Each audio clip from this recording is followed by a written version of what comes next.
For 14 years, Michael Jackson didn't give a single television interview, not one. Think about what that means. The biggest star on the planet, the best-selling album in history, and total silence. But silence has a price. When you don't tell your own story, someone else tells it for you. And by the early 90s, the stories being told about Mike had stopped being about music. They said he slept in a hyperbaric chamber. They said he tried to buy the bones of the Elephant Man. They said he was bleaching his skin because he didn't want to be black anymore. None of it's true. But Michael wasn't talking. So the tabloids filled the silence, and every headline pushed the real Michael further away from the people who loved it. By 1993, even his music was being measured against the rumors. Dangerous had sold around 20 million, cost 20 million, and the press still called it a disappointment. Michael understood something painful. The rumors weren't fading. They were becoming the official version of his life. Every year he stayed quiet. The stranger in the headlines grew, and the real man shrank. So he made a decision that shocked everyone around him. He would talk, not through a publicist, not through a carefully edited patch, live in front of the world, from inside Neverland, with no questions approved in advance. One woman would sit across. An estimated 90 million people would be watching, and for the first time in 14 years, Michael Jackson was going to answer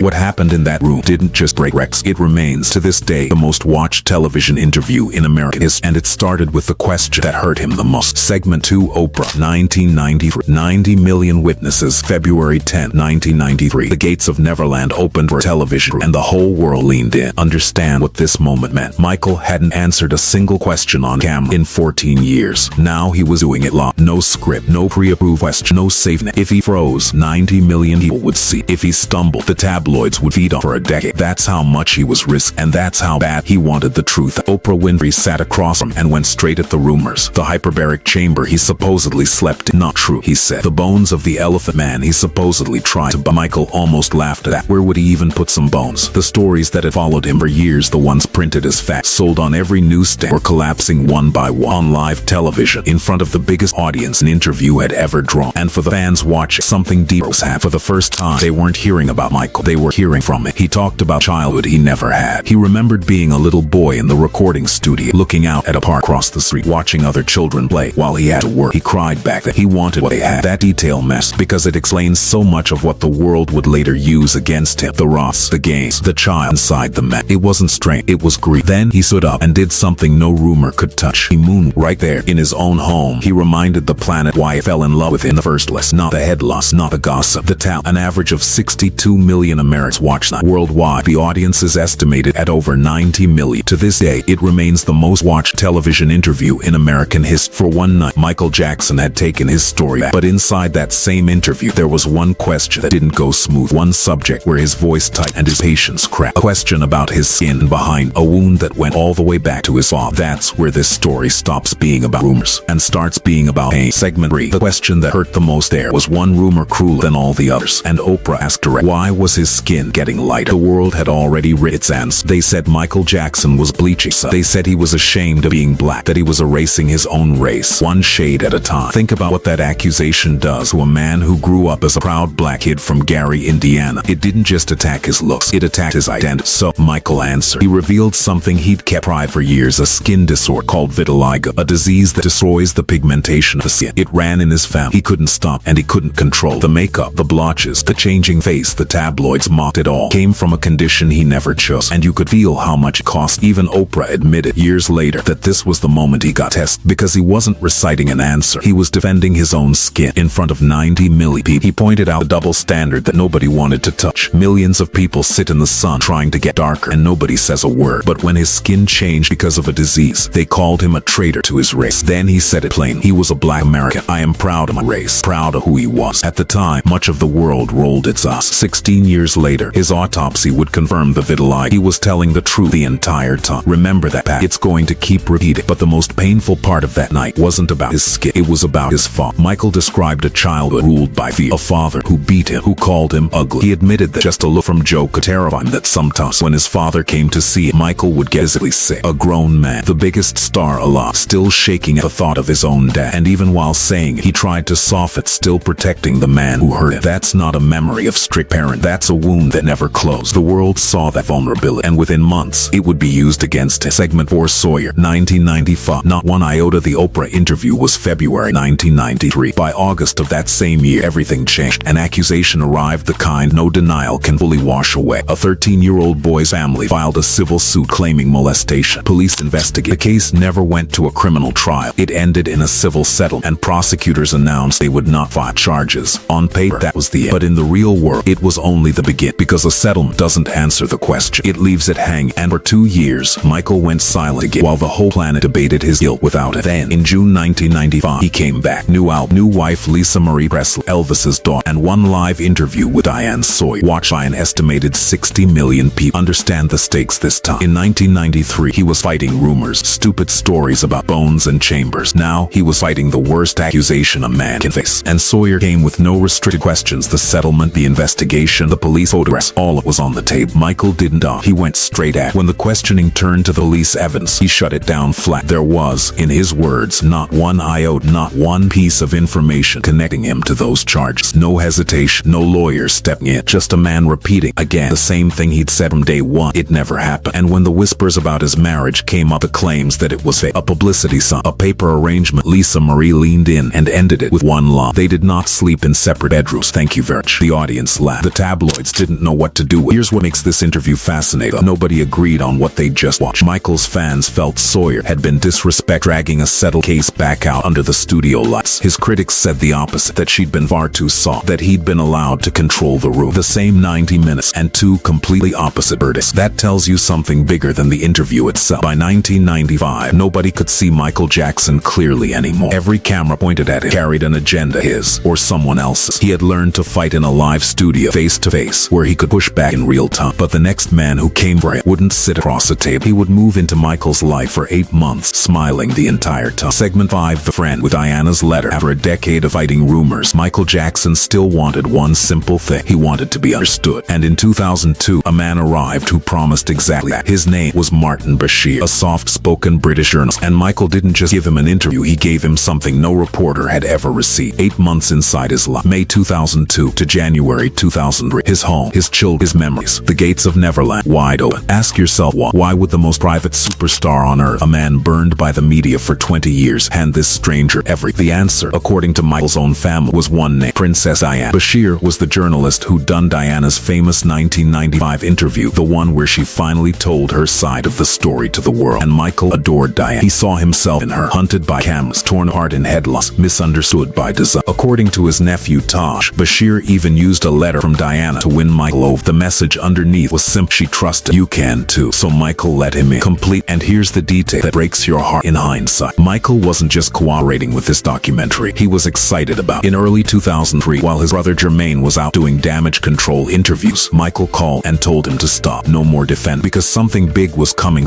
In Michael's words, that would shut everybody up. A film made by the man who interviewed Princess Diane. Just watch, he said. Just watch. Michael believed this was it. The film that would finally set the record straight. After Oprah, after Sawyer, after years of shouting his truth into a wall, this was going to be the one that made the world see him as he really was. A father, a giver, a man who built a paradise and shared it with 6 children, because nobody ever built it. For 8 months, he opened every door, and for 8 months, the cameras rolled. But Michael had learned something from a lifetime of betrayal. Trust, but protect yourself. Quiet. His own videographer was filming too, not see, right there, in plain sight, capturing everything Bashir said between the takes. Nobody thought that footage would matter. It would end up being the most important footage of Michael Jackson's life, because on February 3rd, 2003, the film he'd been so excited about finally aired. And it wasn't a tribute, it was an execution. Segment 6, February 3rd, 2003. The night the knife went in, Michael gathered his family around the television like it was a celebration. That's how confident he was. What aired instead was a carefully assembled portrait of the strangest man alive. Everything Michael had shared in trust came back twist. His childhood pain became a setup. His changing face became an interrogation. And the moments he'd explained with complete openness, letting 6 children and their families stay at Neverland, giving up his own bed and sleeping on the floor, were reframed under Bashir's narration into something sinister, something for the world to fear. 15 million people watched it in the UK that night. Days later, an estimated 27 million more watched in America. And the reaction was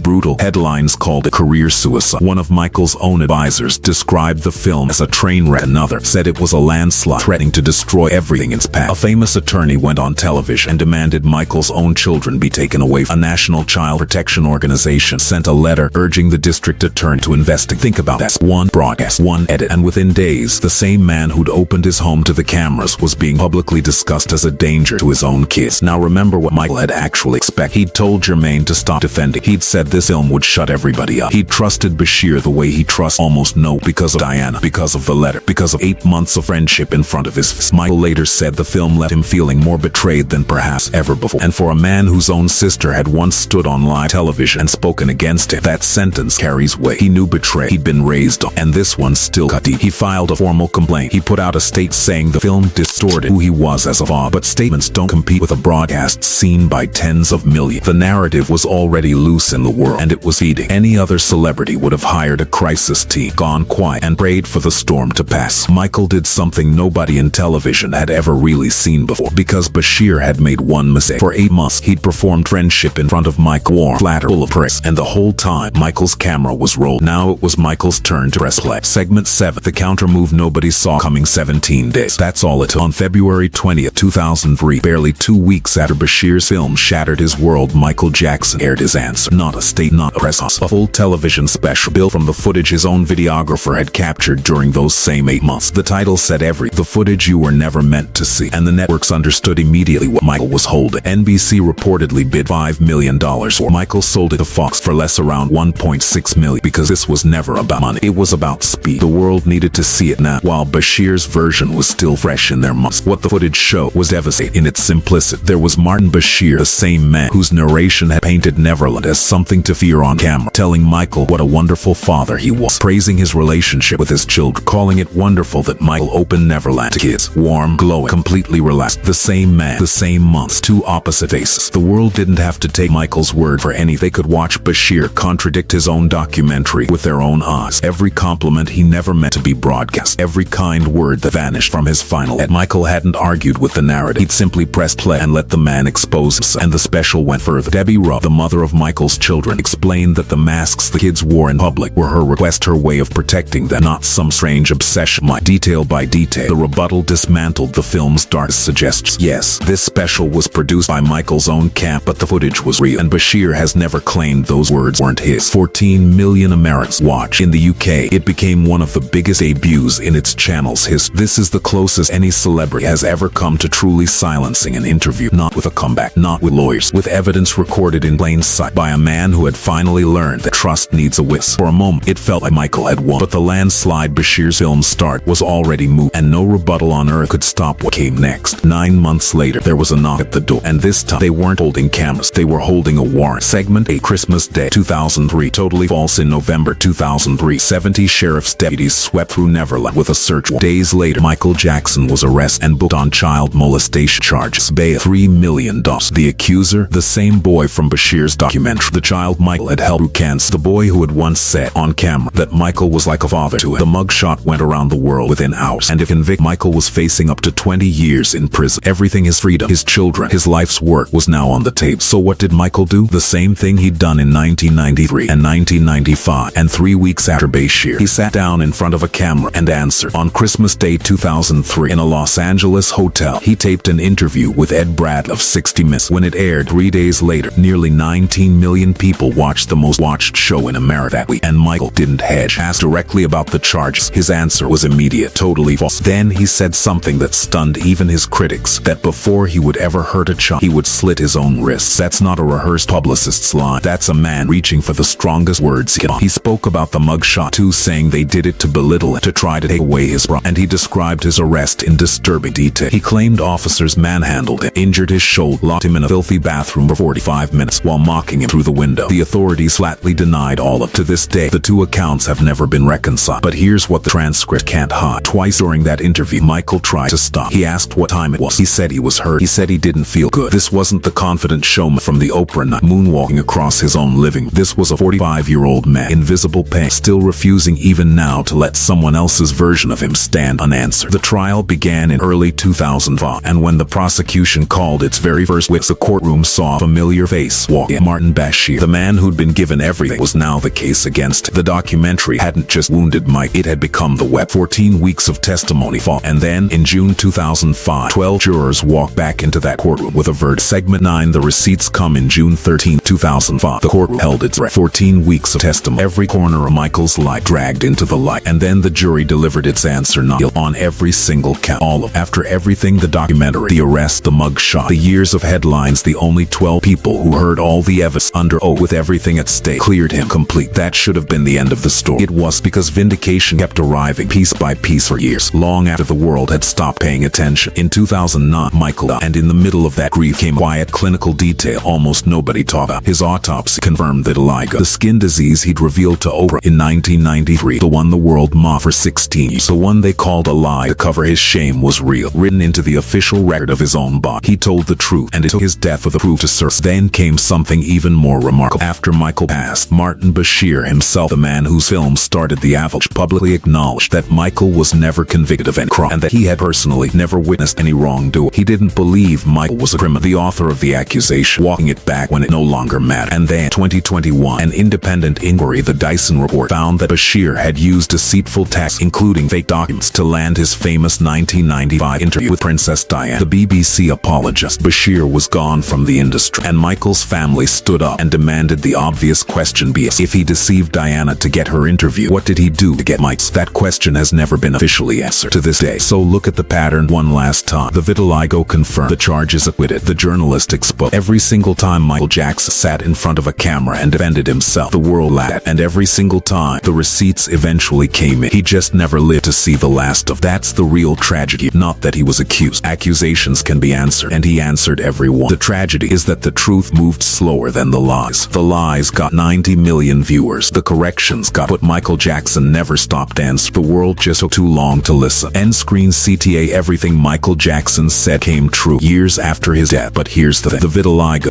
the footage, those were just the receipts from his interviews. Michael said other things too. Things that had nothing to do with cameras or courtrooms. Warnings about the people around him, about his money, about what would happen to every he built. And at the time, the world reacted the same way it always did. They called it paranoia. They laughed. Even some of the people closest to him didn't take it seriously. Then he died, and one by one, years after his death, those exact things started coming true. In the next video, we go through everything Michael said and nobody believed what he said, exactly when he said, and the proof that arrived after 2009. Because the pattern you just watched, it didn't end with the interviews. It was bigger than that.